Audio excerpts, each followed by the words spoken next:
because it's the top of the year, as many of you know, Justin and I like to choose a theme for our year, and instead of a New Year's resolution, because those are, I don't know why people do those.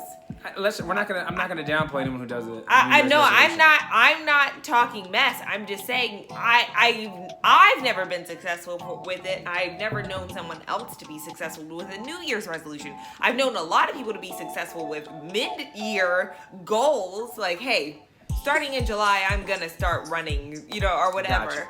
Or I'm going to join this thing. I'm going to start training for this marathon, whatever it may be. But I think that the energy of the new year is to pick something new that you want to do. And people pick out these hefty goals. They don't plot for them. And then, by March, it's done. It's the truth. But you start strong. You do. I see it in the gym every year. Yes. When I go to the gym tomorrow morning, January. it'll be packed. Yeah. My route getting to the gym will be packed. And I'm going to have to wait for my machines and be like, oh, here it comes. Yeah. And then come March, it'll get right back to normal. Yeah. It happens every year. Grant, like I said, because even this year I'm feeling a little bit more fluffy, so I get why people are in the gym in January, because they've been acting up November and December. The holidays do sneak up on you.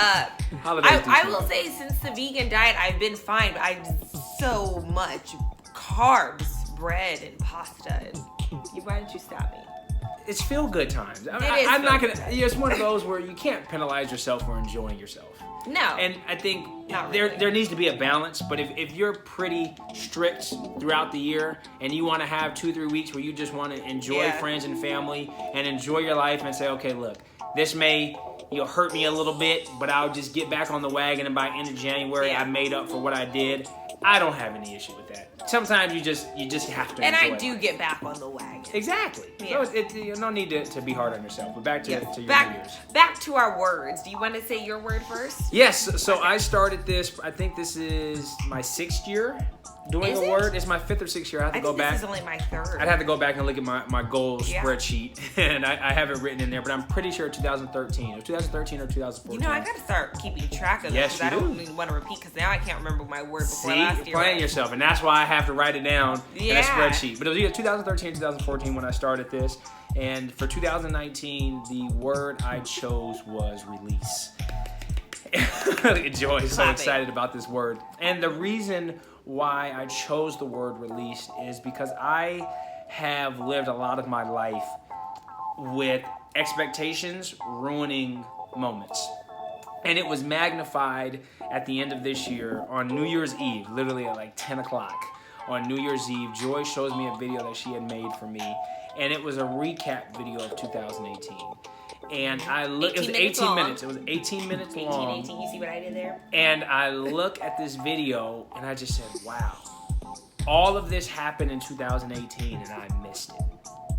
I completely missed it. Yes, I was there, I lived it, and I remember the experiences, but the underlying part is I missed it. And the reason I missed it is because I was so focused on everything not being good enough, or it could have been better, or this alternative should have happened, or I was stressed about finances, or I was stressed about a new work opportunity coming up, so I could not enjoy most of everything that happened in 2018. And that's unfortunate. And a lot happened. A lot happened. Just to give you like some travel, we went to Disney World. We went to Arizona for Justin's first speaking engagement. Justin went to Indiana, Atlanta. 3 times. Yeah, and I went to Atlanta once. We went to Greece. We went to New York. Where else did you go? And then I went to Atlanta 3 times. Atlanta 3 times. New York, Greece, Indiana, Walt Disney World, and Arizona for my first speech. Yeah. And I missed it. I completely... And that's just the travel. That's like not even anything else. That's not any accomplishments. Yeah. That also happened. I launched a new brand. We finally formalized our company. Mm-hmm. I booked 5... Photo shoot? Yeah, we did. I had a photo shoot, booked 5 speaking engagements. In my reflection each year, I go back and I write down all the things I accomplished, goals I accomplished. In 2018, tripled, quadrupled the previous years. But my mindset was so much worse this year than it was last year or the years prior. and it was sad. It was really sad to look that all of this happened in 2018 and I missed it solely because I was holding on to the expectations or focusing on the negative side of things, that I wasn't able to fully enjoy the positive parts of 2018. So this year, There were so many. so good. There were so many good things that happened. So this year, I chose release because I am releasing the expectations and the pressures of life, of the pressures I put on myself to say, oh, this needs to be at a certain level, and if I'm not bringing in this amount of money, or this project's not bringing in this amount of money, then I'm not good enough. We're not going to be able to afford this. We can't. All of that outside noise that has lived in my world for damn near 30 years. This year, I'm starting to let go of all of it and just be present in everything we do, to enjoy everything that comes our way, good, bad, indifferent, to just embrace it and be in it and observe it and learn from it and celebrate it. Because I robbed myself. I've robbed myself of way too many moments, not just in 2018, but in my entire life. I've robbed myself of moments because I'm looking at what could have been different or what could have been better, and that's no way to live. The only way to live fully is to be present in the present moment. You know, the past is you can't change it. It's immutable, and the future has not yet happened. But we spend so much time in our head going back and reflecting on things that can't be changed and things that haven't happened. That by doing, and you can't control your future either. I can't think people think that you can't. Like, you gotta prepare. You can't. Like, you So have no idea what's gonna happen. We spend so much time, and when I say we, I put myself in this collective, is we spend so much of our time focusing on two areas in our life that we have no control over. Yes, things you can do influence your future, but go with me here. We focus so much of our time on two time frames that we have no control over. The only thing that we can control is being present, but yet we spend the least amount of time in our present because we're so focused on everything else. And this year, I'm done with it. I'm going to enjoy each day and live it as fully as possible and embrace it as it comes, and to just release and not worry and not think about what can happen, what should happen. This is coming into, I can't, because by doing so, I'm going to rob myself again of the small moments that come every day, and sometimes the big moments. Yeah.